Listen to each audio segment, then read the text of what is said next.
Welcome to Make It Happen. On today's episode, we're talking about leadership, communication, and culture. Whether you are a team of one or you work in a company with many, today's episode is all about how you want to show up as a leader, how do you communicate your values, and what you want to do and be so that that's clear within your organization. We've got Tyler Hurd here.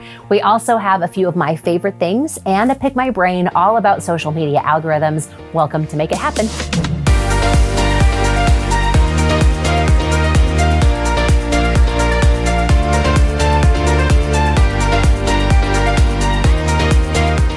Today's Pick My Brain question comes from Kate Reynolds. You can actually send me questions in and I will answer them on future episodes of the show. You can send them into michelle@speakmichelle.com. Put Pick My Brain in the subject line. Kate is from Reynolds Cavaliers and she does dog breeding. And so she asked a question that I thought was interesting and it's a subject I like to talk about. And I'm going to try to give you a very short 2-minute explanation. But her question is, can you please help me understand social media algorithms a little bit better? Now, truthfully, Kate, I wish I could help you understand them at a fundamental level that everyone understands. However, those lines of codes are so incredibly long and impressive that even I, as much as I keep up on some of those trends, have a tricky time keeping up with them. However, here's what I would like to explain to you to help you and anyone else who is watching this show today about the algorithm so that you can be a little bit more effective in your social media.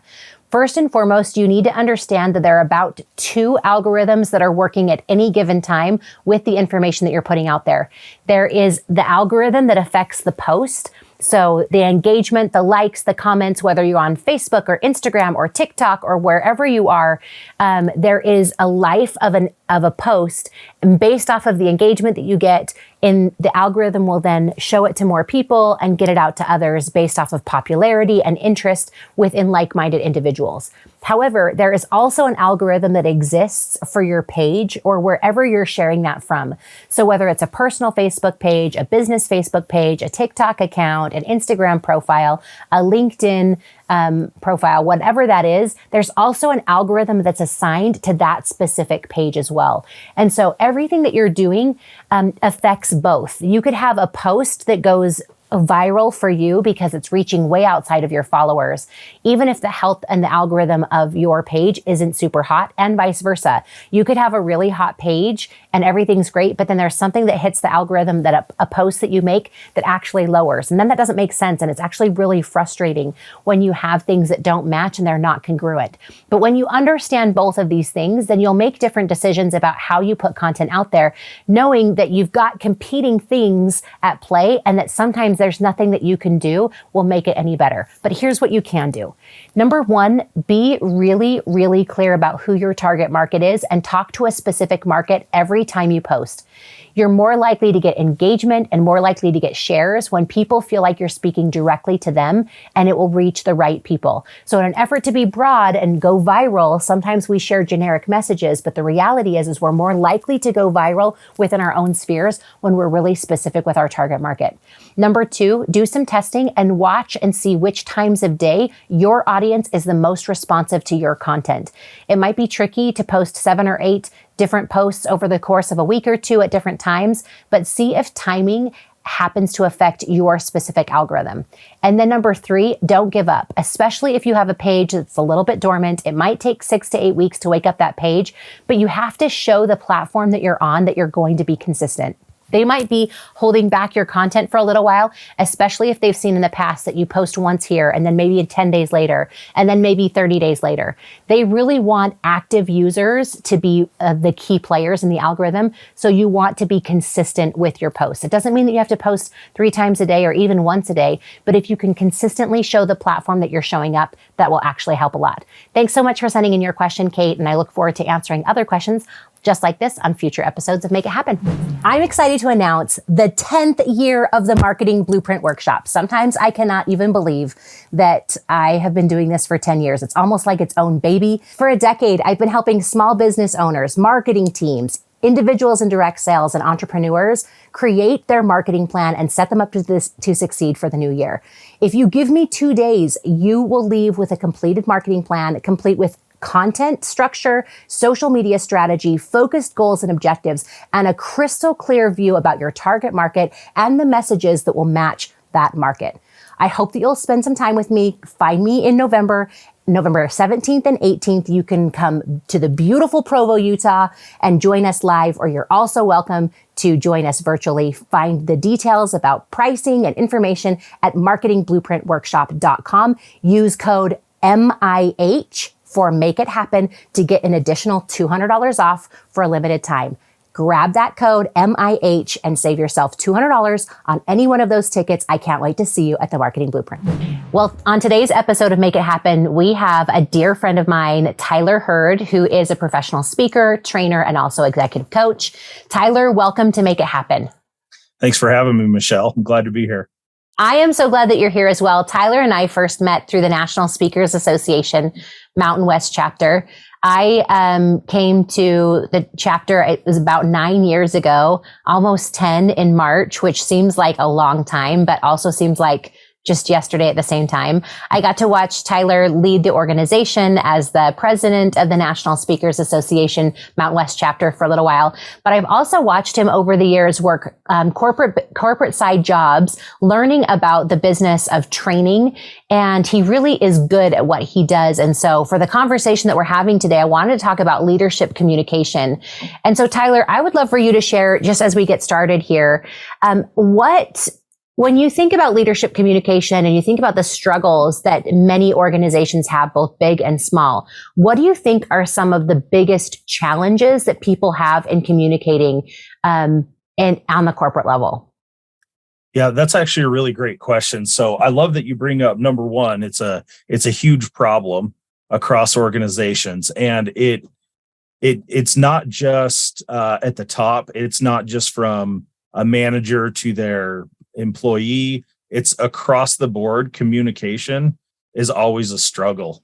I mean, there's a reason there's so many books on leadership and communication. And I mean, it's everywhere. And people may say the market's been oversaturated, but you have to ask yourself why those are there, why there's so much of that, and why people are still reading it and absorbing it. And that's because it is still a major problem. And so one of the things that with leadership communication is that people don't know how to do it. So whenever I'm in training a class on communication, I'll open with this. Most of us were born with parents. And so we think we're going to be a good parent, because we were raised and we're like, okay, when I'm a parent, my kids say this right now, when I'm a parent, I'm never going to do that. You know, like my dad used to be like, hey, close the door. You're wasting all of the cold air in the house. Close the fridge. I was like, God, that's like a penny, Dad. Who cares? I'm not going to do that. And now, sure enough, my kids, like, they'll leave the door. Who left the door open? Right. So my point with that is we watch that and we go, I'm never going to do that. Or I watched some of the things my parents did and I was like, wow, that's really, really cool. Like my mom's very patient. My dad was very understanding. And so I was like, man, I am going to crush it as a parent. And then I had children and I'm like, man, I am not crushing it as a parent. Or let me give you another example, Michelle. Money is a fact of life. We all use money. It's a necessary thing in life. And so we should all be good at using money, correct? Yeah. I wish, right?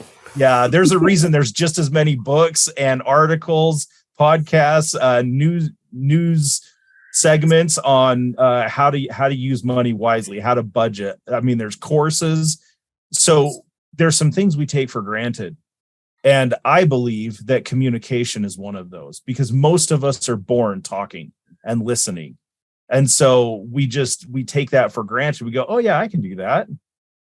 And as a leader, communication is absolutely key. It's absolutely key.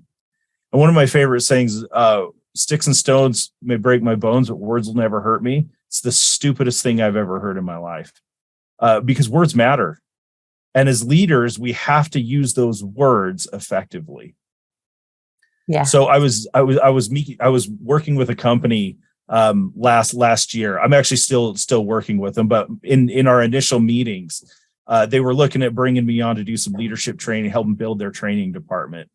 And we were talking about some of the professional development the leaders needed.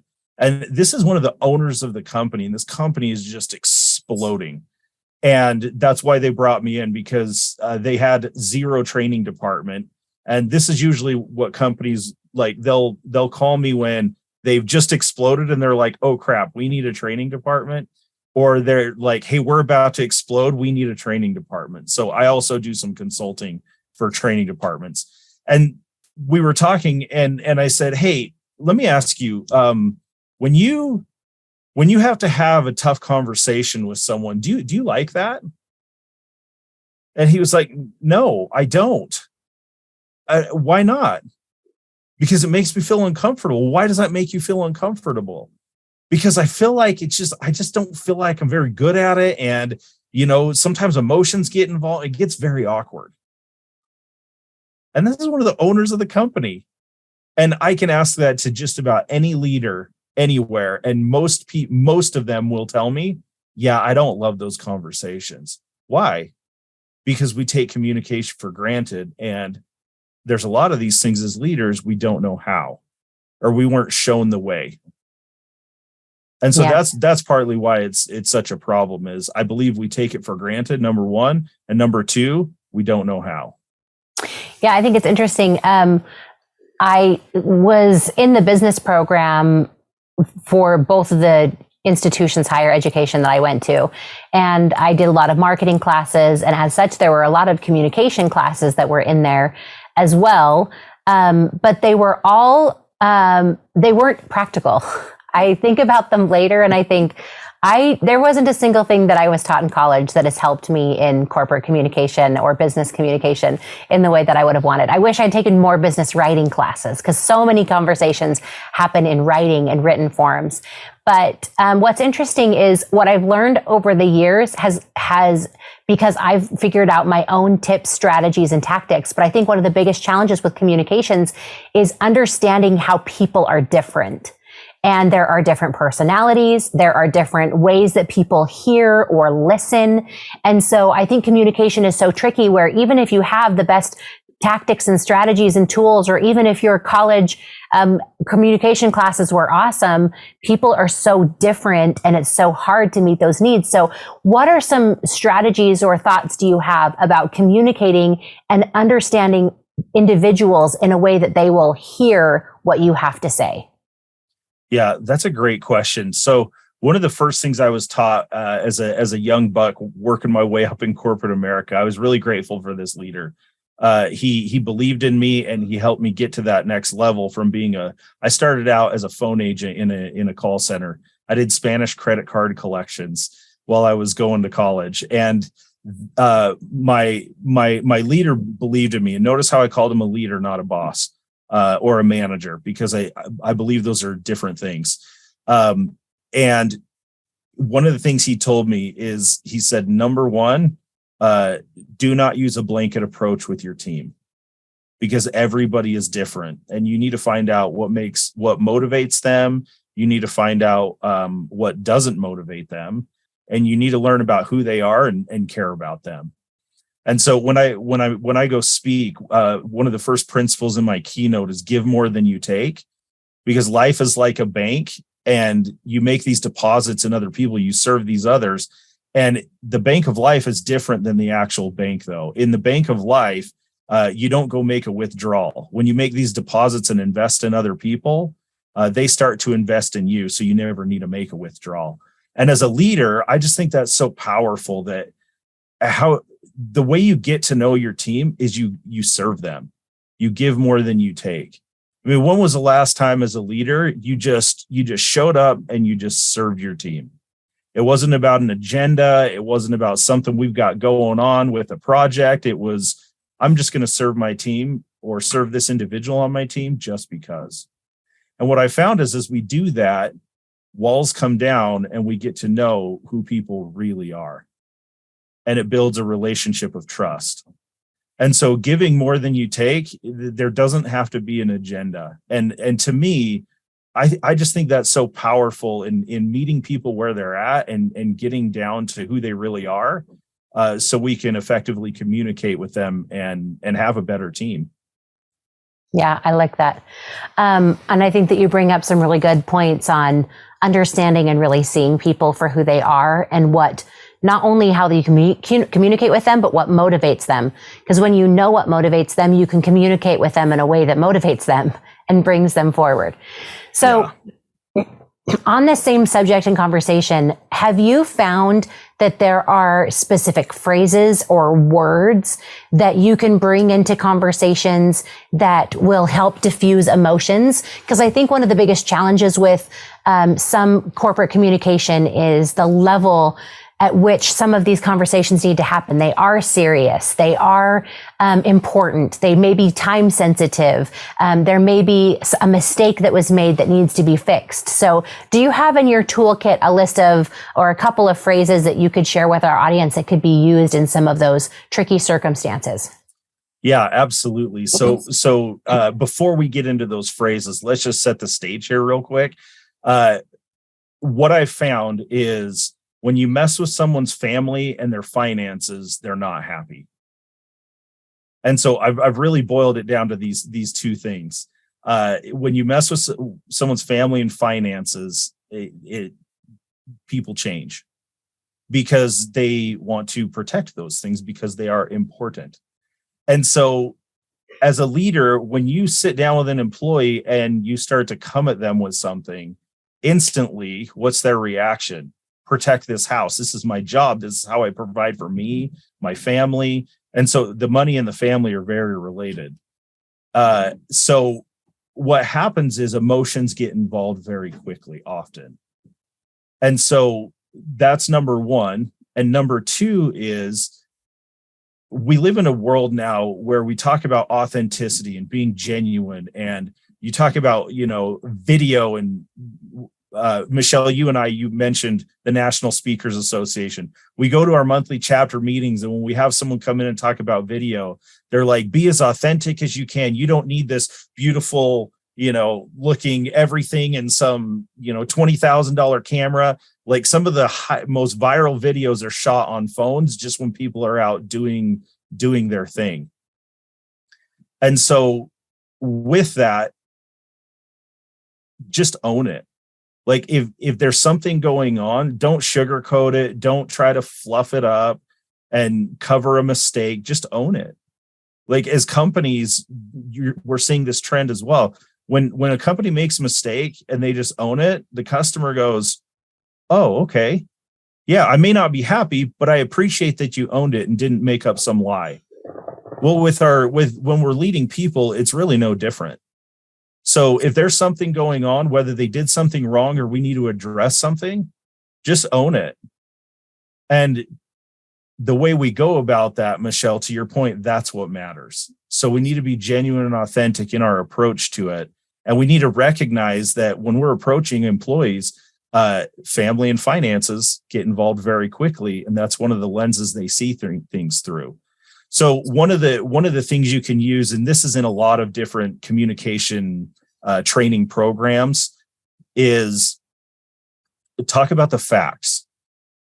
So, because the problem is, what we do is we have these facts and then we build a story around it. And those facts can build a very wrong story. And they're still facts. And so one of the things that we can do to diffuse that emotion is to share what we're seeing based on those facts, and then invite them to share how they see it. And that's exactly what I would say. We sit down, we open our conversation, and then I say, I've needed to talk to you about something that I've noticed going on.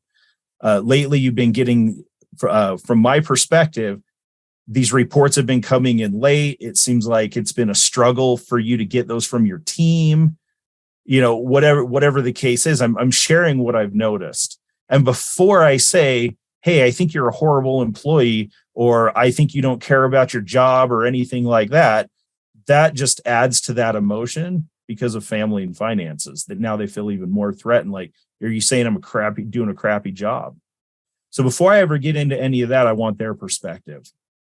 And so I'll share those facts, and I'll say phrases like, based on what I'm seeing, or here's what I've noticed.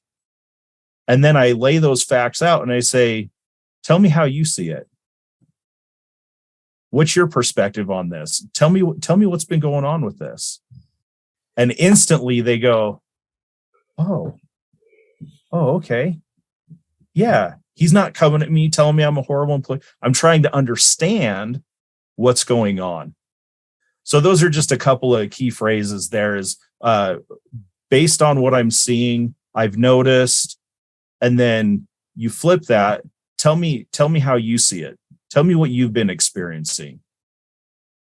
I really like that you brought that up because I feel like really good communication is about the give and take, right? It's not just about you saying what you need to say. It's about listening and really working together to achieve whatever happens next. And so I think that's an important part of, hey, this is what I'm seeing, but what are you seeing? Help me understand where you are. And that can really bring a lot of clarity. And then from that communication, you can make different decisions moving forward. Is there anything else that you want to say on communication that is at the top of your head about how people can communicate better or even receive communication and feedback better? Because I want to pick your brain on one other thing before we wrap up. Yeah, I would say, my brand is leaders as learners. And I would say as a leader, it's not just about reading the next book. It's not just about finding this new whiz bang buzzword in corporate America. A key piece of being a learner as a leader is learning about your team and learning about what's going on in the world today. For example, the different generations. So this guy was my boss. He was my boss's boss. And then when I was a trainer, I served his department. And so we had this long history, a lot of admiration for each other, a lot of respect, taught me so many great things. And I had gone on to the training department and he had applied to be the training manager. And I thought that was really interesting. And we were having this conversation and he said, I'm just out of touch. I don't understand these younger people anymore. And it's time to move on. And what he wasn't saying he wasn't willing to learn anymore. He was saying, I want to learn different. Because what he may not have realized was by coming over to training, he had to learn an entirely new world. He had to learn how training does everything. Trainers are different. So it wasn't that he wasn't going to continue to learn. It was he was picking what he learned. And so you're either going to learn intentionally or you're going to learn out of necessity. And I like to choose to learn out of intention and to learn what I want. And so as leaders, that's my challenge to leaders all the time is to learn intentionally and don't just make it about reading the next book for productivity. Being a leader is about learning about your team as well. That's a piece that gets missed often. Yeah, that's very wise. I know that you have a lot of good corporate experience, and we have people on our show that watch our show that are entrepreneurs and small business owners and may not have the same corporate struggles that some have because their teams are smaller. And yet I still notice that the companies, large or small, who have an innate sense of their corporate culture and their corporate values operate business at a different level, regardless of what size they are. And so I'm curious for you, as we couple and think about the conversation that goes along with leadership communication, how important is a corporate culture, and how do you recommend companies decide what values they instill so that communication is part of it and so that everything else that happens in the organization feels like it flows and gels? Yeah, that's a really great question. Number one, you have to clearly know who you are. So you have to know who you are as a company and who you serve. That is so critical. How are you supposed to have your mission statement, your values, if it's not geared around really who you are and what you do? And so who's your market and what do you want to stand for as a company? Who are you as a person? All I know that sounds so simple, but really it comes down to that first. And then to successfully implement your values and your mission, I don't care if you're the owner, the janitor, the agent on the phone, the CFO. It doesn't matter. The companies that I've worked with and seen that are the most effective with that, it's from the top down. Everybody lives and dies by it, breathes it, eats it, sleeps it. And it is so incredible to see what that does for a company. Too often they go, okay, yeah, we just, we got to have a mission and vision and values. And yeah, but that's for everybody else. I'm over here trying to run the company. And I've seen this time and time again on both sides of the coin. Whether you're small, medium, large company, it doesn't matter. The more you believe in and live those, the better off you are. And awesome. So, yeah, you've got to put effort into it. You can't just throw things on the wall. I was having this debate with somebody. They were like, you just took the letters of the company and like came up with values. And it just seems so like aftermath, haphazard. And I said, well, it's not about that. It's about what we do with them and how we implement them. And we had this great discussion about, do you just take the letters of your name and come up with words that mean something to you and your culture? Can you make that shift?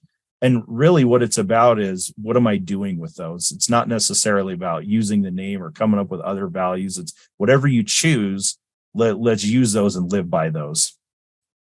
Yeah, I appreciate that. I think that adds a good little note to our conversation today. Well, it's time flies and we are wrapping up and getting to the end of this conversation. Thank you so much for all of the strategies that you have shared about leadership, about communication, about culture. Where can people find more about you? Yeah, so you can go to tylerherd.com, tylerherd.com, or you can go to leadersaslearners.com and that'll point you to my website. And then on Instagram, Tyler Herd Speaks. Facebook is just Tyler Herd. I have a Facebook group and fan page, Tyler Herd Speaks. And so, yeah, pretty simple. If you know my name, you can find me. Awesome. We'll make sure to put those links in the show notes for any of you who are interested in connecting with Tyler. Tyler, thanks again for being on Make It Happen. Yeah, thank you, Michelle. Thanks for having me. Welcome to a few of my favorite things. We are back to Michelle's randomness because this is going to be a little bit all over. One of my favorite things right now is this, not a tripod because there are 4 legs to it, quad pod. I don't know if they call it something else, specifically for pop sockets. I love the pop socket on my phone. And so this is just a great little phone stand tool that I use. I use this in a number of different ways. I use it to take video and put it where I need to, like on a bookshelf so it's the right height. I also use it to wrap around my exercise bike so I can watch Netflix or YouTube or whatever it is that I'm in the middle of. I love that it's bendability and I love its versatility. And this was super cheap. I think it was like $20, but we've got the links in the show notes for you. So that's one of my favorite things. And this book, Fair Play, by Eve Rodsky, is great. I actually listened to this book on Audible and then I bought a copy because there's a lot of references that she goes into it. So this is like a brand new copy. This book is all about how to have conversations in your relationships about equaling out tasks and opportunities when it comes to home, kids, and family. So if you have a partner or spouse or someone that you want to have other conversations with, this just gave me lots of ideas. Now, I'm going to tell you, the program that she uses is actually pretty intense. And we never got, in our relationship with my husband and I, we never got really deep into how she uses the cards and other tactics and strategies. And there were a couple of reasons for that. It's not because she's wrong. I actually feel like she's great, but our relationship is just a little bit different. And so this is just a reminder that when you read a book, especially a nonfiction that tells you how you have to be, you don't necessarily have to do it all. However, I gleaned 3 or 4 tips and even mindset ideas for myself about how to show up in my relationship where I feel like this was gold for me. So even if you don't use it all, it can be a really great way to start having healthy conversations in your relationships that need them most. And then the last thing that I'm going to share with you as one of my favorite things, because I love to share favorite things in threes, is I am so excited for fall, I might die. And I love the holidays, and all of that is so fun for me. And so I am currently working on a few of my favorite things that I love to do in the fall. And my kids are growing up, so we used to go to pumpkin patches and kid play places, and we've swapped those out. And now they're talking about things like haunted houses that they think they want to go to, but they really don't. Okay, they're just tweens, really. But one of the things that I just wanted to say is one of my favorite things is finding ways to savor the holidays before they get crazy. We've got an episode coming up talking all about the calm before the storm and getting ready to share and savor those holiday traditions. So we'll have that next week. But for now, I hope you're working on your list of fall favorite things, and I want you to share.